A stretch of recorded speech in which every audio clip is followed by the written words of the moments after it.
kariuomenė atakuoja ir visais kitais būdais naikina mūsų sesės ir brolius Ukrainą. Bet kaip matom, ukrainiečiai nepasiduoda tam. Kiek galim prisidedam ir mes, lietuviai, prie pagalbos, prie paramos ir kitų visų dalykų.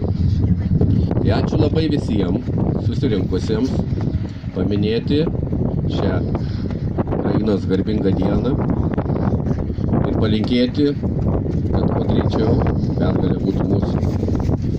Slava Ukrainai, herojams slava.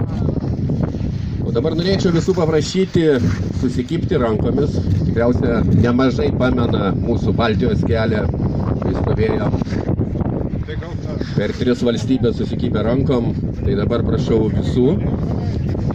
Ir dar visus primenu, kad lygiai už mėnesio, vasario 22 dieną, atvyks Ukrainos orkestras ir kviečiam į nemokamą renginį 18 val. Kultūros centre. Ačiū visiems.